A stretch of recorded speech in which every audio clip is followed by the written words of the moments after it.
Yes, awesome. Well, Samantha, it's very nice to meet you. You look awesome. Thank you. You look awesome as well. Thank you. I got the blonde hair. We're both blonde. You see that? Yeah. Well, I'm so happy we're getting a chance to speak, and I'm looking forward to hearing about your past, present, future, all in between. I heard you've had an interesting life. I've had a very interesting life. I mean, And, I feel like I've been asked a lot about my childhood. And, it was a very dark childhood. mm, It wasn't, I had a lot of, I lived inside my imaginary world, which was a beautiful world, but I had a mm, lot of, obstacles that I overcame. But I kind of am at a place now where I really want to talk about how all those things resonated in me and kind of followed me around for a long time, haunting me, and then mm. sort of now became the thing that's made me the most joyous, I think. Interesting. So I think that I, I've had really since writing the book, I've realized that um, a big element of healing is really admitting that it happened, Yeah, and yeah. just really trying to come to terms with that. And so, in ways that are healthy and not sort of, um, I definitely went down a few self destructive paths in my Mm-hmm. time. It's a very typical path to take, I when you're see. trying to numb yourself or anesthetize something or forget about something that happened. Yeah. So, No, that makes a lot of sense. I mean, you said about resonating. Like, what about these times have resonated with you that has gotten you to this point? well, I think I think one of the biggest things was for me when I became a mother, for example. I I think that was one of the most profound things I'd ever accomplished. And to me, becoming a mother was a joyous experience. It was sort of like it never happened to anybody but me. It was so You were the unique. only one that I was experienced it, the right? only one that ever That's went through it. this. Samantha I mean, Hart. That's that's it. it. Yeah, Yeah. exactly. Yeah. And but then at the same time, you look at your child and you love them so much, and then you're reminded that you weren't loved that way. Mm. And so again, it sort of ripples out. It sort of resonates. And so, the way that I chose to counterbalance that, I think, was to become a really good mother, to Mm. really, sometimes in some ways overcompensate. I was a single mom, and I, overcompensated in some ways of, maybe overindulging my daughter in Mm-hmm. things that, maybe not being as strict as I should have been. I see. Honestly, she's a very balanced, beautiful child, so I Yeah. don't think I really damaged her You didn't be, in it any wasn't of a bad this. idea, right? No, it wasn't a bad idea, but I just think back on it, and it kind of, I didn't realize it as I was going through it, but as much as you love that child and you look at them and it's as much of a reminder of your own disappointment in Mm. how you were loved. And so in a way, I think it holds you back. Hmm. Like, I think in my career, even though I've had a very successful career, I've been extremely lucky. I've had really valuable mentors and people who've really been looked out for me along the way. Um, I also think that I didn't accomplish everything that I could have Hmm. if I hadn't held on to this like negative self image. you know like I would see my daughter, and reflected back at me was something that I never would know. Do you know what Hmm. I mean? Yeah. Yeah. And I think that happens for a lot of people, and they don't really know how to articulate that. It's like you're happy that you're happy you have this child, you're so in love, and you're so fulfilled by the love they're giving back to you, Hmm. but there's still something missing in your life. And I think that's why I wrote the book. Yeah. Well, tell Funny. everybody a little bit about the book, and you mentioned your career. Just kind of, we'll wrap this into all of this. I think this all makes sense. There's a whole universe of Samantha here that to be explored. There's a whole universe there. So the book, the Well, motivation, the career, let's talk about it. well, I grew up on a farm in rural Pennsylvania. Really? And yes, and it was I wouldn't exactly say we were like dirt poor, Hmm. but because we were landowners, we had, lots of land and Hmm. horses and things. But I mean, I never took a shower until I was an adult Come or on. until I was a teenager on my Are own. you I mean, I serious? yeah, we had one bathroom for 8 people, and one would run one tub of water, and the 8 of us would bathe in it. And so you can Wow. imagine, um and it was a dilapidated farmhouse. In my mind, it's this mansion, it's this glorious place, but it Right. wasn't. Yeah, I used to take my showers under the spigot when the roof gutter, when it rained. I would stand out there and pretend it was a shower because I wanted to Right. know what a shower was. And I mean, I just, I was abused as a child. Mhm. My mother moved us back to the farm when I was 5, and I was at that vulnerable age where my grandfather could kind of groom me to become, uh, someone that he could take advantage of. Mm. And that persisted until I left the farm. And so caused me to run away when I was 14. I went looking for my dad. I found him. He was a character, but not a good father. Mhm.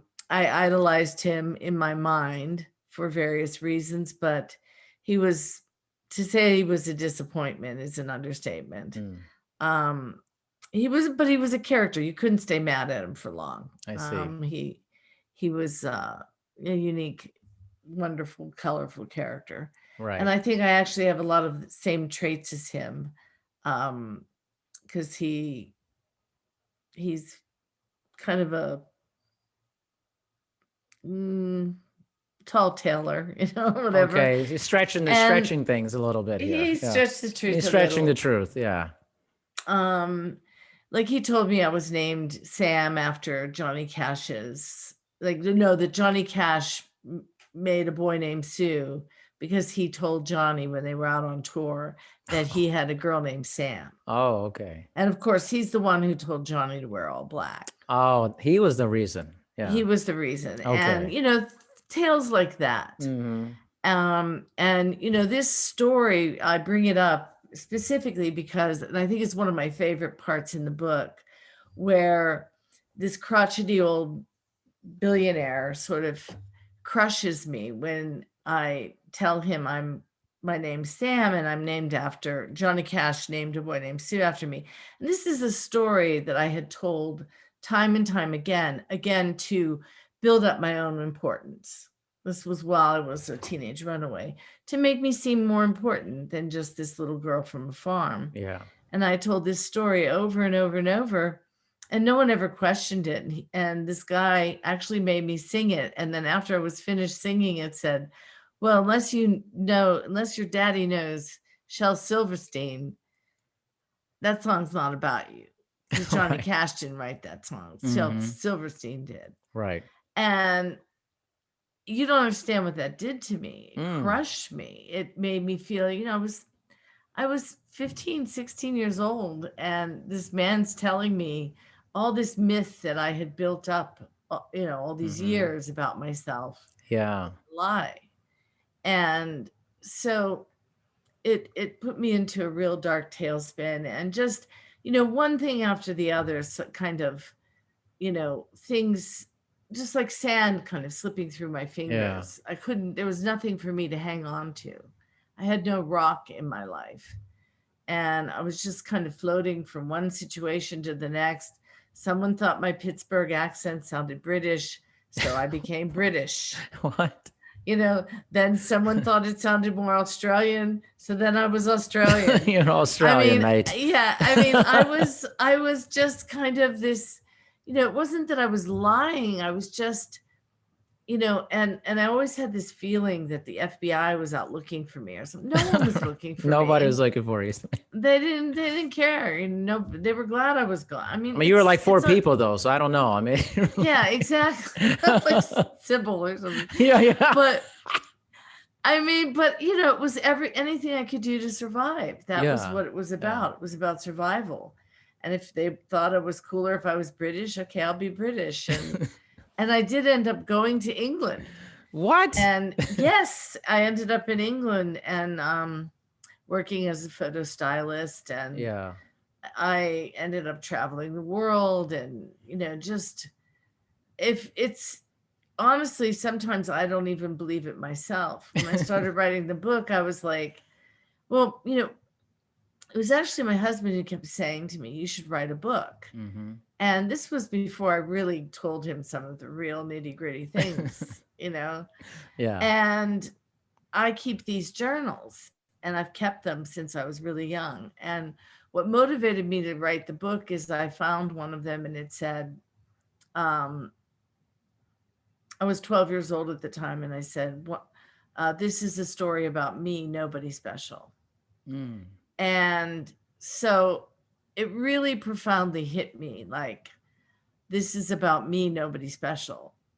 And I thought, if this girl wanted to write this story about herself because she was nobody special, it's time I fulfilled that girl's dream, because obviously at 12 years old, I felt I had something to say. And what I wanted to say was that I wasn't really being seen and heard. And that's where the title Blind Pony. Is there light flashing over there? Can you see a light flashing? I see something flashing. I thought it was part of the theatrical backdrop. I thought it was a Hollywood thing or something. No, I'm not. I think something's flashing. I did notice it. I was like, I'm not going to say anything about this. Look, just let it roll. This is it. There, is that better? Yeah, a little. Yeah.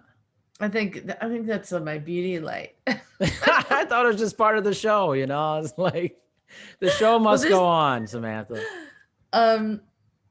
But so where were we? What were we talking about? The journals. The journals, yeah.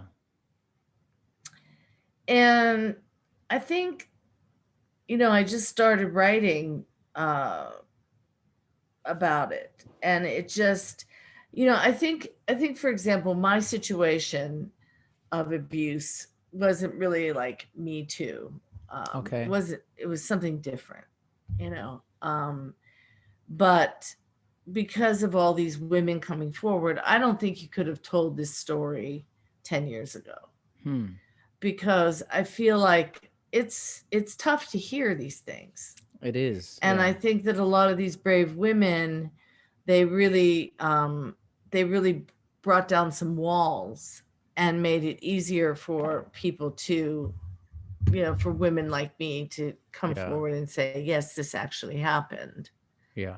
So for that, I'm really grateful. But the book just kind of became a thing where, I started reading these journals and I started saying some of this stuff is just unbelievable. And you know how when you're young, a year seems to last forever. Yes. And as you get older, it just goes by faster and faster. It's fast. Yeah. Well, this book really, the bulk of it really only takes place between 14 and 20. The bulk of it. Yeah. But it goes on and on. The stories, the scenarios I get myself into, getting almost arrested in Hamburg, Germany, and for selling nude photographs to, it's just a crazy ride. So wow. I don't know, have you read the book? No, I didn't get a chance to read it, but I like hearing this, because I'm like, man, now I have to read it. Like, what's going on between 14 and 20? Well, I think that there's something in it for I think that even though it's about this young girl and whatnot, I do think that it resonates with people on a lot Hmm. of different levels. But I on think, what level mostly do you think? well, I'm not really sure. Like, I mean, I have heard from a lot of readers. I've been Mm-hmm. stunned at how many people have reached out to me to tell me that's they went through something similar. Um, but I think that it's a lot of it is about identity. Oh, Um, and yeah. I was named after my father's affair. Whoa. And so, my dad called me Sam, and, my mother named me something else. Hmm. And she wouldn't call me Sam. She wouldn't, she wanted to name me after his affair.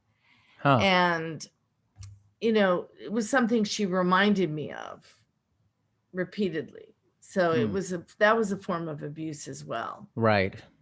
And when I think the tipping point for me, I tried to reignite relationship with my mother, and she told my daughter I was named after my father's affair. And Yeah. that was kind of the last straw for me. Yeah. But I think that it's a book about identity, finding your true self, finding your worth. Is that something you Um, think most people that have contacted you, that's been their struggle, is identity? Like trying to I figure think that so, out, yeah. even as they've aged, they're still trying to figure that out, or they've come to terms with it. I think that it reminds people that they've swept certain things under the rug I in their see. life. Yeah. And that's where it stays if that's what you do. That's true. It stays there. And I think that when you read this book, it's so outrageous, the things that happen. And they are very specific to this young Mm-hmm. girl, but they are universal themes in a way, Mm. because they are running from oneself, running from, being afraid of success. If I became successful, let's say, like, what, I think what held me back from becoming more successful is, I took on this persona of who I am now, Samantha Hart. My birth name is Pammy Sue. Oh, Pammy Sue Butter. Pammy Sue B-U-T Butter. Pammy Sue Butter, Butter. Huh. And that's the name I was given when I was born. And Right. um so, I chose Sam. I chose to go by the name my Mm-hmm. father gave me later in life.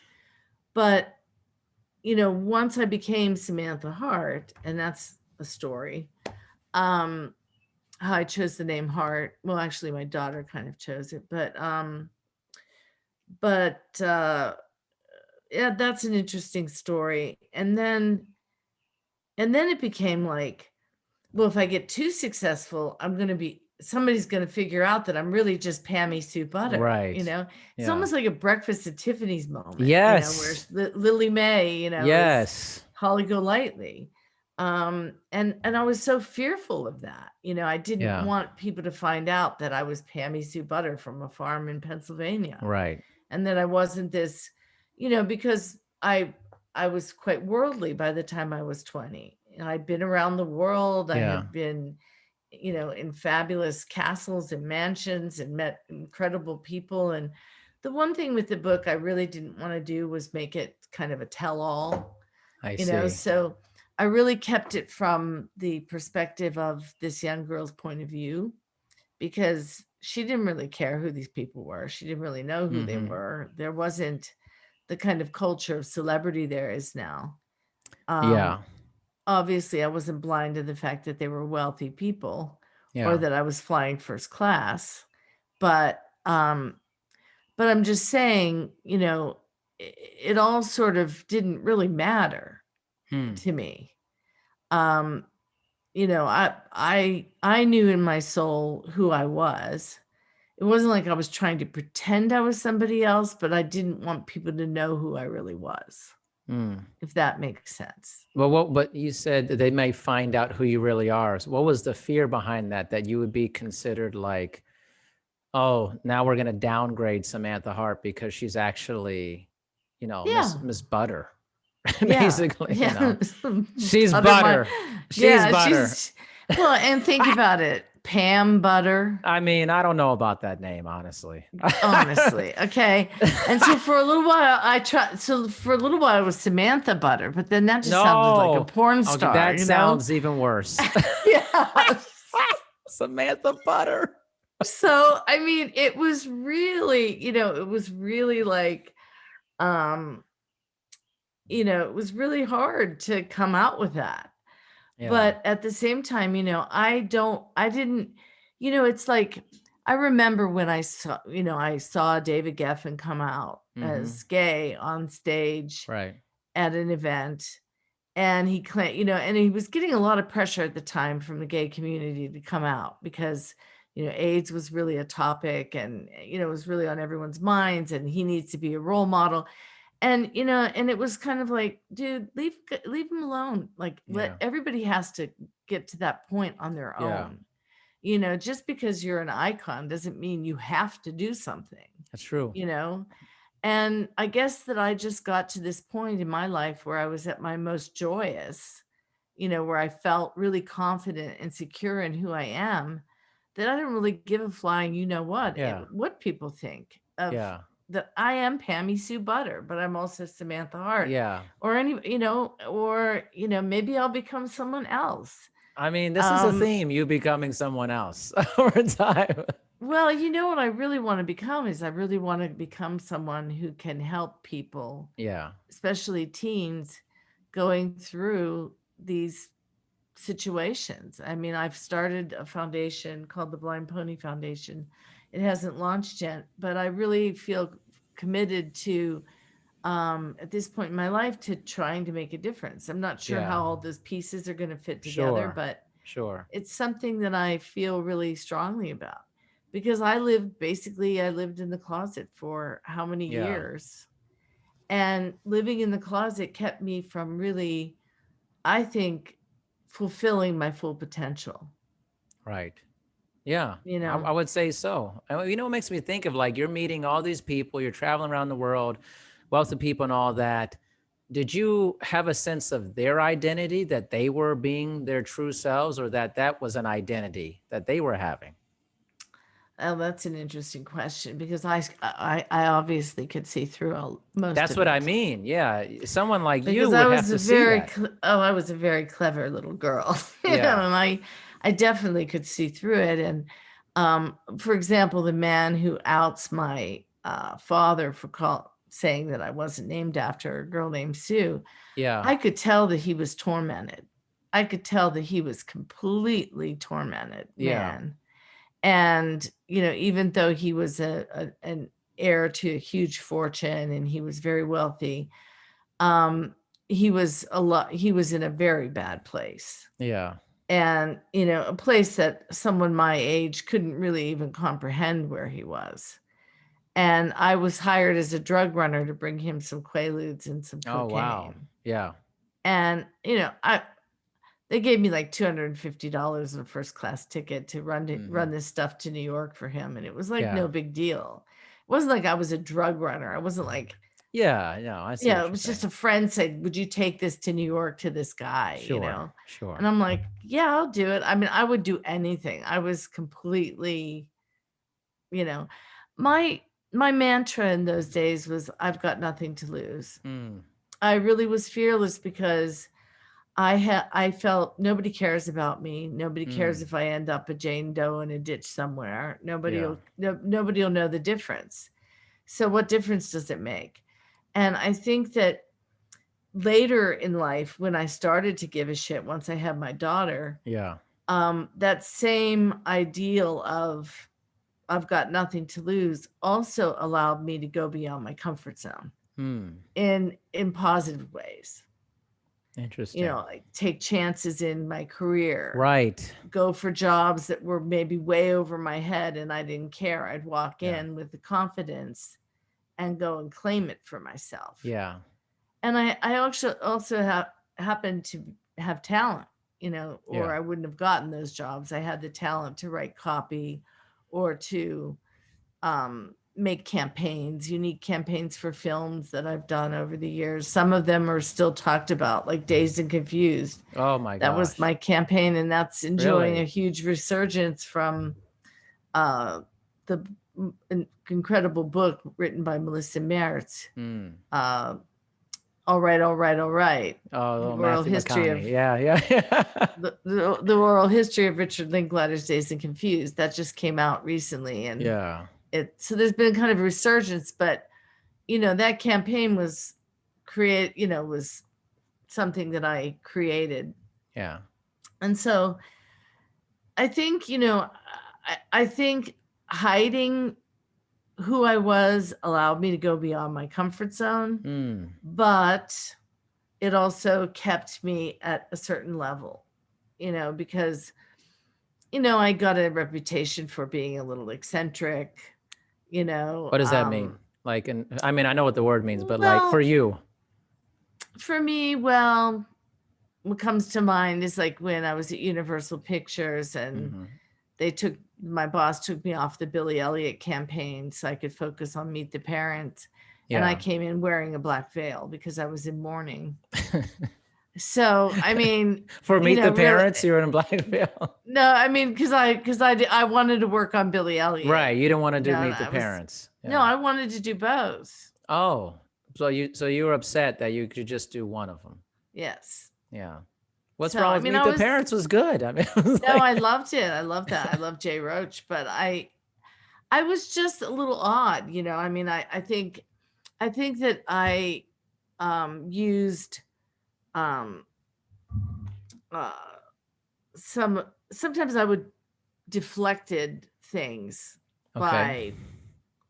by being, you know, by making people laugh or Uh-huh. by not being taken totally seriously, because maybe I was afraid I would be named chairman of the studio and Oh. then I'd be outed as Pammy Butter, It's always what comes I back to mean? butter. Yeah, I mean, It always comes back to Pammy it always Sue. comes I back to mean, Pammy Sue Butter. And it sounds like you were telling the tales. You were stretching things, much like did you say your father would yes, do? like Wild Bill. Like Wild Bill, you were embodying Wild Bill on some of this. In some ways, I mean, maybe it's just in my DNA, Right. but I think I met him at such a crucial point. I mean, like, really, to give you the backstory on Wild Bill, I didn't really know him I mean, we left when I was 4. I have very Yeah. vague memories of him when I was a child, mostly of my parents fighting. But then when I was about 8 or 9 years old, he showed up on a white stallion. Come on. No, seriously, dressed in a white cowboy outfit with his brothers Pinky and Skinny. And they rode up Gobbler's Knob. And I was out in the hayfield rolling bales of hay down the field. And he came up to me, he goes, "Girl, what's your name?" And I go, "I'm Pam." He goes, "No, you're Sam, and don't you forget it." And then my grandfather came up behind him and stabbed him with a pitchfork. Come on. I honest to This God, seems like a movie. On my 3 children's lives, it's true. Okay. He stabbed him with a pitchfork. And in my naive mind, I mean, he didn't like really, there wasn't like blood gushing, Right. but in my naive mind, by the time I was a teenager, it was like he was might as well, Wild Bill might have as well been Jesus Christ on the cross, Right. like dying for, my, Yeah. to be my savior. Yeah. I mean, it was fantastical. And, but it's true. It's true. Right. He stabbed him and he said, "Get the hell off my land and don't you come back," and all this. And Wow. so then I didn't see my father again until I wobbled in 6-inch platform pink heels to meet him at Dave's Tavern. Yeah. And my dad said, "Hey, Mikey, get her a drink." And she goes, "What do you want?" And I said, "How about a Coke?" And he said, "Make it a rum and Coke." Oh, and that was my dad. So wow. the next day he enrolled me in high school with my hangover. Mm-hmm. And that was it. I didn't see him for 3 months. Wow. It was really sad. It was really, I was, Yeah. And then I was like questioning, should I have left the farm? Is this better for me? Mm-hmm. You know, who knows if it was. I Yeah. mean, I had to stop what was going on because I couldn't take it anymore. Yeah. But it sounds like all of this, I'm kind of fixated on this risk taking you've done in your life. Yeah. Like you said it, like because you're kind of willing to embody these different people, that it may almost made you fearless to try things that other people would never try. Yeah. Yeah, I would say so. You know, like it's a weird thing, but it's also it pulls you forward in many ways too. I think it pulls me forward in a lot of ways. I think, you know, like for example, this conversation we're having right now, I couldn't have done this 2 years ago, Why? a year ago, because I hadn't written the book. I hadn't come clean. I hadn't sort of found my worth. You know, I hadn't rediscovered that I'm just as important no matter what name you put on me. Yeah. You know? And I think that crosses so many, you know, I mean, lines, you know, like someone came out to me recently, someone very dear to me came out to me recently as being gay. And he said, I want to come out. And I said, well, what are you coming out of? You're just you, baby. Yeah. You don't have to come out of anywhere. Interesting. You know, because I understand what that means to put yourself in a, you know, to be outed. You know, it's interesting. It's like all identity. Me a lot. Yeah, it's identity. All identity. It's all identity. Who are we? Who are we? It's like, are we our skin color? Are we our sexuality? Are we, you know, we're all of it, and we're all sort of, you know, what is the difference between this heir who is going through all this grief, which is one of the reasons he outed me about my dad. Yeah. You know, or, you know, me sort of trying to out him about why he's so unhappy. You know, and he's living in this opulent mansion in Manhattan. It's interesting. It's like, I think, like I said, I mean, it's interesting that we're having this conversation today, and it's really something I couldn't even have formed the words a year ago. I mean, it's a pretty big jump from a year to now to be able to talk like this. So what were those conversations like before you felt like this? I never admitted it. I never, you know, like you've seen TV shows or whatever where somebody comes up and goes, Abigail Eddy, I know you from 6th grade. And she's like, I've never met you in my life. You know, let's go, darling, you know. This is the British. Okay, it was British shoe here. The British shoe is here. Okay, who was the British person's name, by the way? No, she was the same. She was okay, the same but name, your accent was the same. But do you know what I'm saying? Yeah, I know what you're saying. Yeah. You know, it's like you're afraid you're going to be found out. Yeah. That you're not that person, so you stay in the closet. You know, in other words, I don't think I could have been. I don't think I could have come out, like, and become more successful, or you know, like I built a really big company, 40 people, 2 offices. It made, you know, wildly successful. Yeah. But it only to a point, because like I wouldn't do something on a national stage that would have garnered me the cover of Forbes, for example. You know, not that I have the smarts to be able to do that, but I couldn't have, because my, you know, this Pammy Sue was holding me back. This identity, you know, this fear of people finding out that I was just this sad little girl from a farm who wore Salvation Army clothes. Yeah. You know, I became a really great stylist because I had a knack and a flair for being able to put outfits together. Yeah. Because I had to pin clothes on me, you know, to make them look cool, because I wore Salvation Army clothes. Yeah. Like when we went to live with the farm, we were 5 girls, and we had an aunt who took in foster kids. and she got these clothes for free, and she would bring over bags and bags of Salvation Army stuff, you know. Um, Yeah.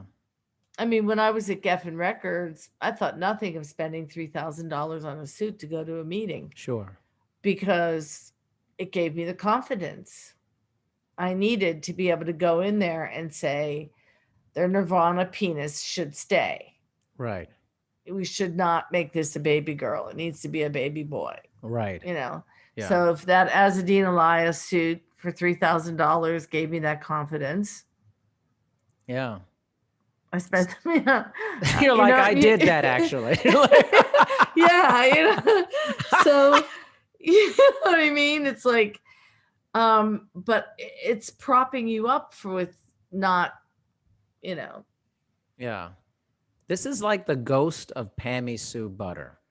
That this No. ghost is following you or something. It's Well, the almost ghost like isn't following me anymore. It's part of me. you've You know, merged with it. I've merged with So Pammy what do you Sue. mean you're talking about it out in the you're out in the public talking about this person, like, hey, I'm now these people. I've become these people. I'm okay to talk about it. Well, I am Samantha Hart. I mean, I'm my preference is Sam Hart. Right. But I was Samantha Hart. But like I will never go back to being called Pammy Sue Butter. I mean, Yeah. to me, it was a very hurtful thing. Sure. That my mother put that handle on me. Mm. Because to name me after an affair, why? She wasn't happy. Yeah. She to tell me that's from the time I was little. Can you imagine being said, No. you were named after a whore, and Wow. so I'm named after somebody I'm never going to meet. It's like that wasn't particularly liked. It gives me a lot of empathy for adoptive kids, Yeah. because Yeah. in a way, it's very different, but in a way that I was named after someone I will never meet, Mm. that has no Yeah. meaning in my life, Sure. right? How do your kids And feel about this story? my kids, Yeah, do they know all this, the backstory and everything?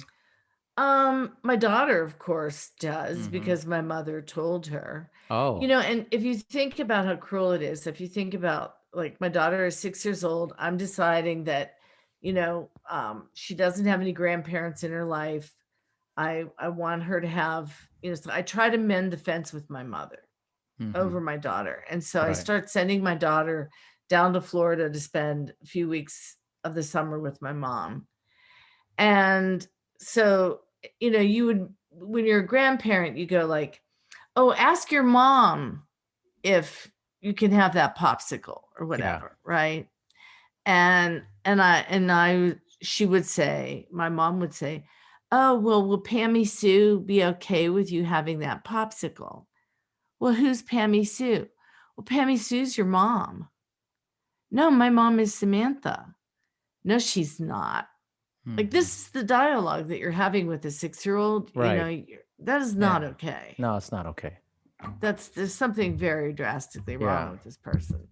Yeah.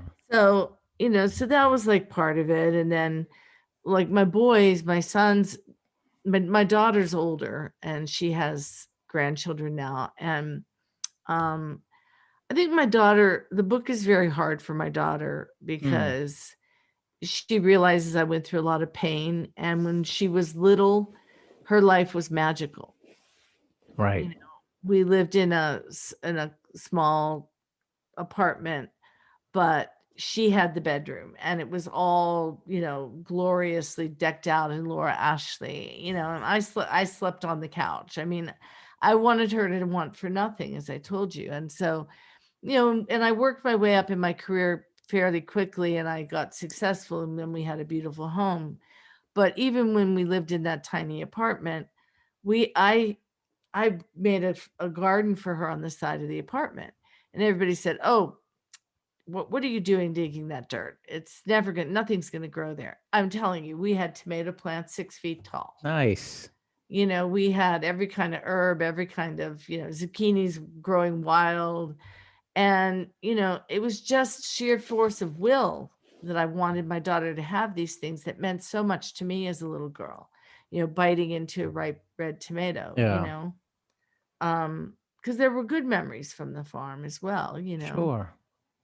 Uh, but so my relationship with my daughter was very different than what I have with my sons. With my daughter, my constant fear was she's going to run away.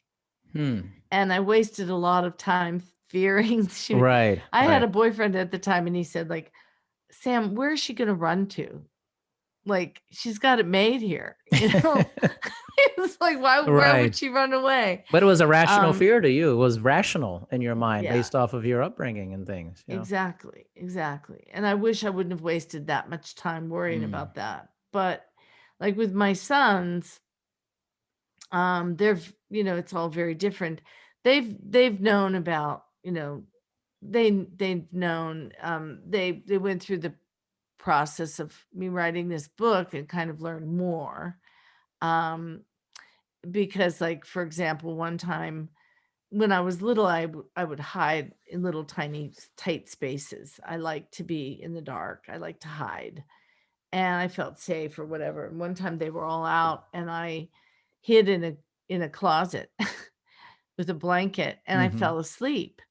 And when they came home, uh they didn't see my car. They didn't see, I mean, Yeah. they saw my car, they didn't see me. And so they looking all around, where is she? Where is she? And then they heard me, one of them heard me snoring and he opens the closet door and there I am curled up in a little ball because I wrote the book in the first person. And so I had to really embody a lot of the Yeah. characteristics of that little girl and go back to that place in time. Like I said, when you sweep it under the rug, that's where it stays. But guess what? I lifted up the rug and everything came flying out. Right. Right. And and so, it was when I was writing the book, I was definitely sharing certain things, I think, with them. But they're too young still they're teenagers Yeah. and they're too young to hear their mother was raped or, Sure. Yeah. things of that nature. Yeah. You know what's interesting? I always think about how like when children grow up to become adults, how do they how do they reconcile how they view their parents when they are children versus how they view their parents as adults?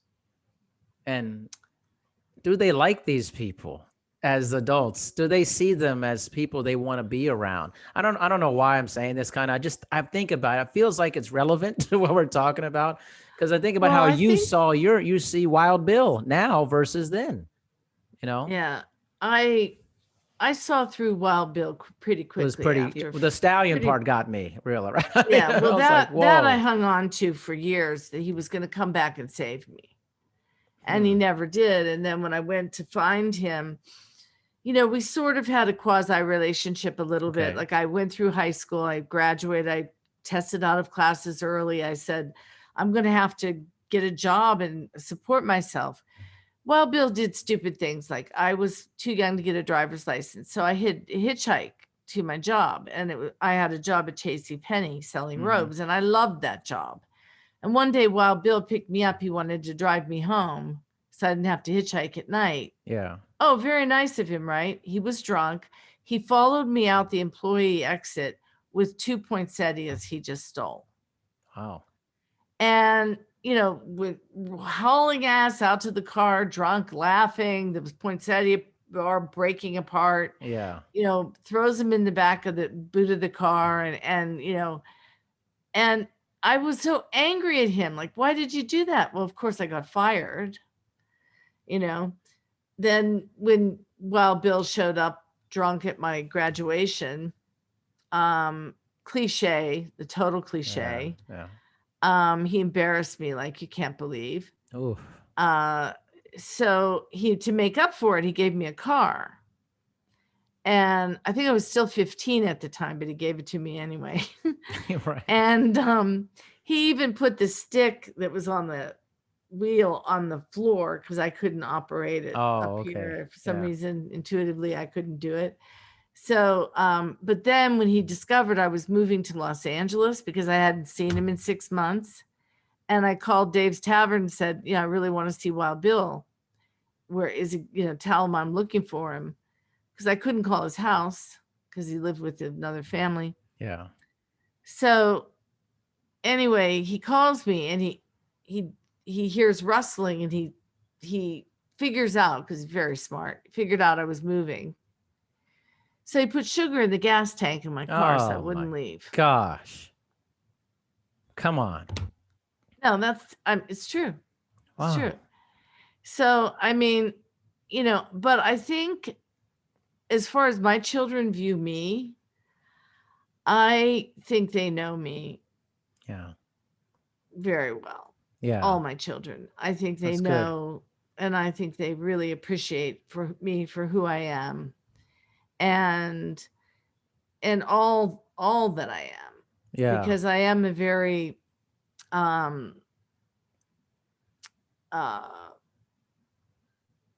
I think I'm a lot of fun. I think I'm a fun parent. I think you but are. I don't want to be their friends. I'm very strict with them too. Yeah. I'm stricter with the boys than I was with Vignette. Right. With Vignette, I was pretty tough. I mean, I was pretty loosey goosey. Yeah. We were a little bit more like girlfriends. I see. Yeah, I was young, and I had no role model of how a mother should be. So right. But I think, I really wanted Vignette to have the kind of childhood that I never did. So yeah, I wanted to be her friend. That can go both ways, because you could have experienced what you had and then been the same way. You could have been the same way. That's true. But, instantly, the second I was pregnant with her, I was like, this abuse will stop with me. My child will want for nothing. She will be so loved. I knew immediately. I bonded with her as soon as I was pregnant, and the same with my sons. Yeah, it's amazing, like that mechanism. How can some people keep repeating the same thing, the same abuse, and how can some people just immediately know that's never going to happen again? How can we change that? How can we figure that out? I want to know how that works. Because I've known plenty of people who just recycle things. It just happens, and then you get your story and you're like, what? How does somebody who has no previous experience of how to be better become better? How does that work? I don't know. I've really thought about that so much. And it's something that I think that's why I really want to, sort of put myself out there somehow. I'm not really sure how yet, but put myself out there to really be a facilitator. That you can change. That you can be the change the world needs. Like each of us has it within us to rise up. I'm not saying I never did any bullshit, stupid, dumb, stuff. Yeah. I mean, like some of the risks I took, like I thought nothing of taking those drugs to that old man. Right. It wasn't a big deal. As far as I was concerned, I didn't even know they were drugs. Of course, I peaked. And of course, I took one of the Quaaludes. But you know what I'm saying? It's like, but this was a different time. It was a different time. It was a different time. I mean, you could actually take that on the plane. Yeah. It was a completely different time. Yeah. No. But I mean, I didn't know I was running drugs. He just said, could you take this package to my friend and I'll give you $250? I said, oh yeah, I'll do that. Cause nothing was greater to me than riding in a limo into Manhattan and seeing that skyline. I just lit up like a candle. I loved it. Yeah. So, I mean, I don't want to say that I'm glad for the life I've led, because so many things I wish I could have done without. But I'm really pretty happy with the person that I've become. Yeah. And I think from writing the book, I'm even happier with myself. That's great. I'm really happy that I'm able to, just be myself. Yeah. And, I really come out with the Pammy Sue business in the first chapter. Yeah. Like just lay it all out there. Lay it all out there. While Bill came home drunk, yelled out the name of his mistress while he planted the seed that became me, and Yeah. boom, Pammy Sue Boom. was born. Wow. I mean, so what do you, so, you strike me as somebody who is still somewhat eccentric and different things. I mean, you do. Okay. Like, it was very immediate when I was like, this person likes to have a good time. There's something here, it's like there's a fun factor that I want to know about here. I don't know. I mean, how do you embody that currently, kind of that eccentric nature? I think in a lot of ways. I think definitely I've discovered that writing is a way that I can express myself. Mhm. I'm working on 2 different books right now. I think writing Blind Pony, I don't think I could have become a writer if I hadn't written this memoir. Yeah. Because writing the memoir really taught me how to be a writer, just getting through it all. And I mean, I just cannot believe that I'm getting like 5-star reviews on Goodreads. Awesome. 4-star. I can't even believe I'm getting 1 star. That people are reading this, and at least they're reading it. I've got 633 positive Goodreads. That's reviews. amazing. And this is a self-published book. Yeah. So, and I got a great Kirkus review and Booklight, Publishers Weekly, and so I mean, it hasn't, it's for someone being self-taught. I barely eked through high school. I went to college, Royal College of Art in London. Mm-hmm. Well, I went there as a nude model for the Right. painting department. Right. I mean, that's a whole other story. I mean, honestly, we could be exploring a lot of stories here. Yeah, that was a story. I mean, there's a lot I going wanted on. to go to college. I wanted to know what went on in that room. Yeah, so I offered to be the nude model for the painting department. Yeah. And I learned about a lot of things, color, form, theory. Yeah. And I was just sat there naked, taking it all in. Samantha. See, that's like taking a chance to me. Like, that's putting yourself out there, doing something different. That's putting yourself out there. Right. But like, now, is there anything equivalent to that, like, now you're doing, or you're like, no, I don't go that far anymore?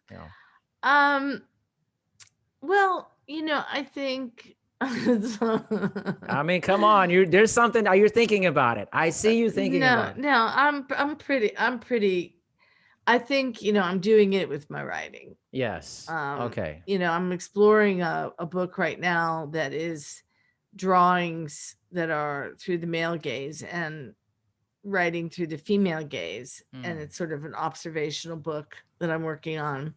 And then I'm writing a novel, and I think the novel is really off the hook.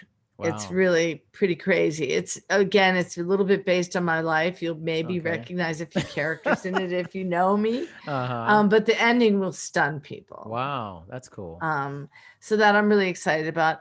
Other than that, I mean, I think I'm just a really creative, like, spirit. I'm always doing something. I'm always ripping something apart and redesigning something and making things, and and really just, I don't think I'm really that well, I think it's just who I am. I'm just I think so. I think I'm just a creative spirit, that I think you embody it. Just like, I don't even know you. Like, I just seeing you. Seriously, when you came on and then we started talking, it's just, it's your presence. Your presence is eccentric. It just is. That's a good thing. I think that's a positive thing. I really do. Because there's a lot of boring people. I mean, there's just, a lot of boring people. And that's one of the things it's a hard thing, because you talk to people and it's like, just don't be boring. Just at least just be, I don't know. And there's boring, no fun. It's no fun. Well, you got to have fun. Gotta have fun. And I mean, like, honestly, like, I don't do drugs. I don't do anything like that because, like, I can't, Sure. just can't. Yeah. I did enough drugs for us all by the time I Yeah. was 18. Right. Right. And, I mean, I was dropping acid when I was 12 years old. Yeah. And Sure.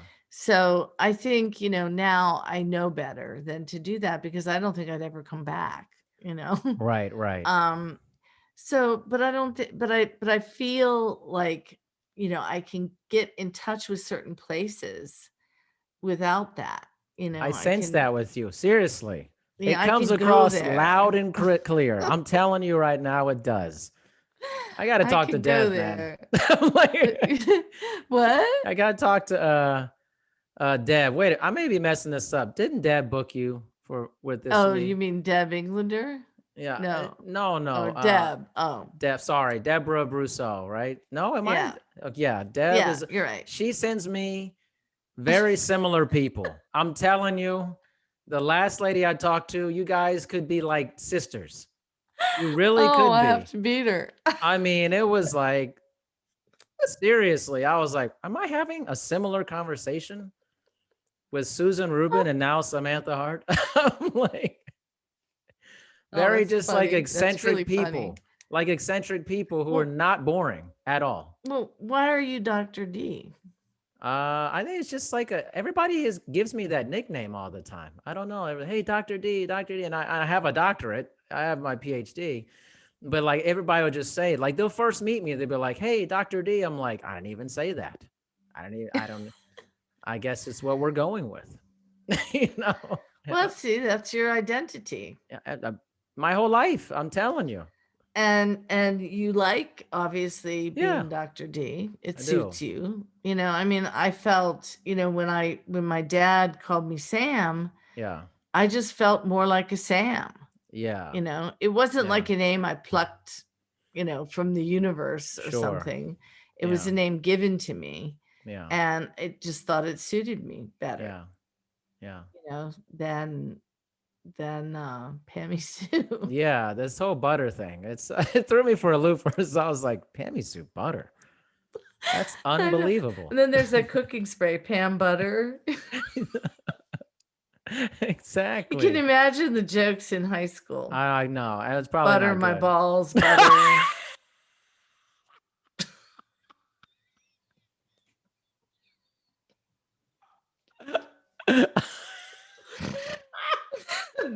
Doesn't stick. Should I go on? Keep going. No.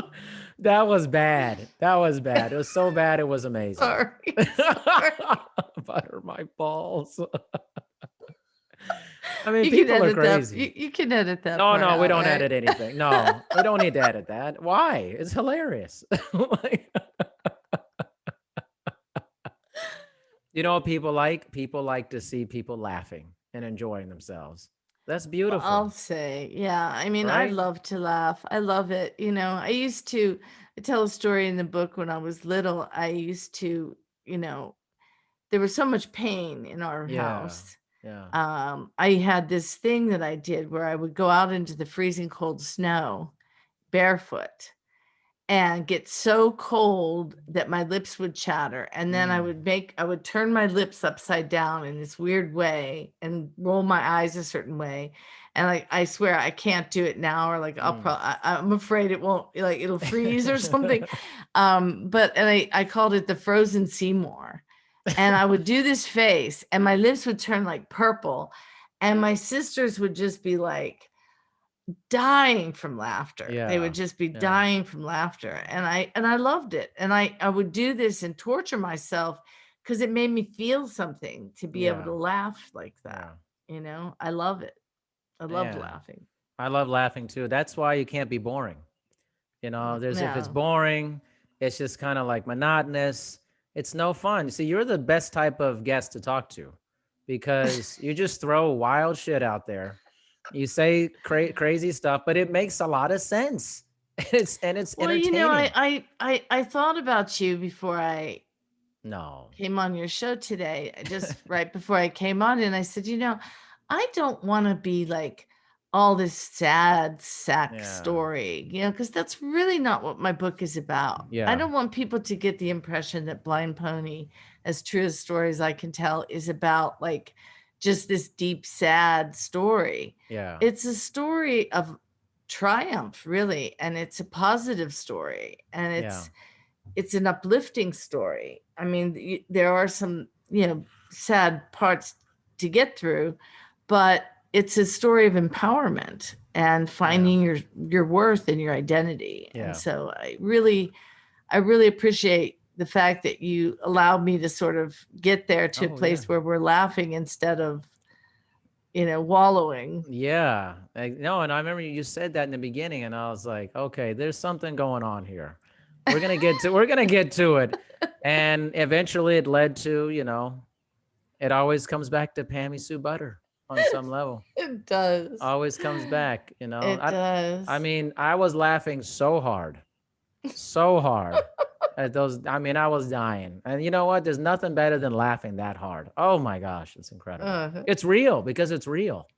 It's not Yeah. fake. You're real. These stories, even though these stories are crazy, some of them are. The Stallion got me. Wild Bill, I said, I think I've seen that movie before. There's a movie I know. like that. I know. I saw it.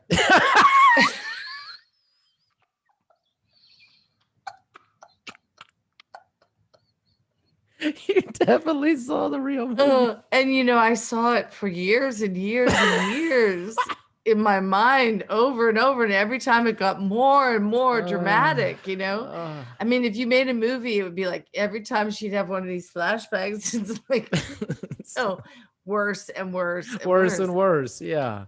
Yeah. The poinsettias and stuff. I mean, it's just you can't make that shit up. See, because I can think of like my mom worked at a J.C. Penney's when I was in high school, and I'm imagining Wild Bill coming into a J.C. Penney's or so with these poinsettias and just, Yeah, no, that's exactly what he did. And he throws them in the back of his car, and there's dirt flying, and the poinsettias are breaking. And then we go to Dave's Tavern, and he flanks one on each end of the bar, and he's like, and you can't stay mad at him because he has that's hard. Charisma, that Charisma. You would just be like, Dad, why do you think this is funny? This is not funny. This is my job. I care about this job. Oh, it's just a stupid job, blah, blah, blah. Yeah. You'll get another one, like, I mean, really unbelievable. And then you'll love this. I became Angie. Well, I had to become, I got a job after JCPenney as a server in an Italian restaurant. Right. But you had to be in Phoenix, Arizona at the time. You had to be 19 to serve alcohol. Mm-hmm. So I used this girl named Angie's ID. Now, she had brown hair and brown eyes, but that didn't matter. The guy hired me. Yeah. I'm blonde, blue-eyed. And he hired me, but he's always yelling out, Angie, Angie. And I wouldn't turn around because now I'm Pammy Sue, I'm Sam, and I'm Angie. Who am I? So finally, I tell him, no, he's like, what are you, he says, are you zoning out? What are you, high? And I'm like, no, I'm trying so hard to do this job. I want to do a good job. He finally had it. He fired me.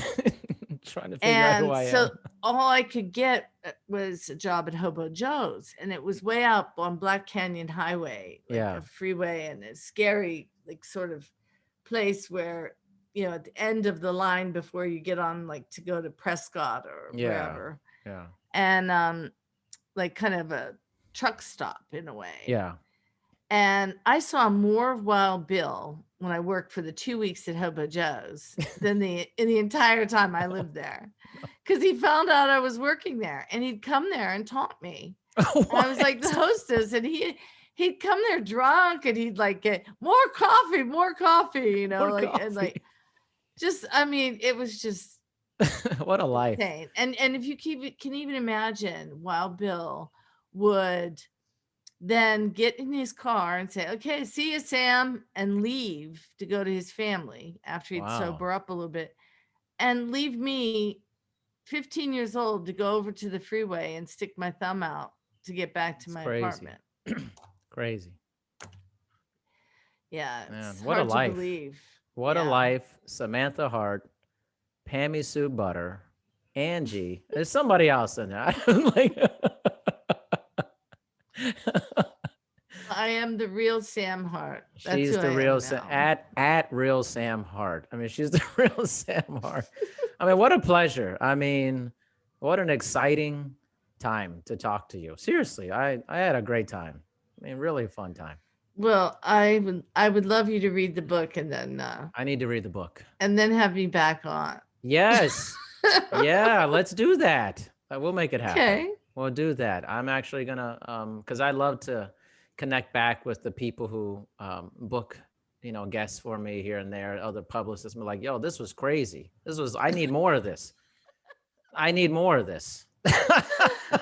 Well, I really appreciate you having me on your show. Thank you, Thank you so Samantha. much and allowing you to share so much of my story. Yeah, no doubt. I mean, it was honestly, Samantha, it was incredible to meet you. Seriously. Like, I knew the second I saw you and started talking, I was like, oh, this is going to be good. You just know it. You just know it. And then you know when it's not going to be good either. Seriously. So thank you so much. Thank you. Thank you. All right. We'll be in touch.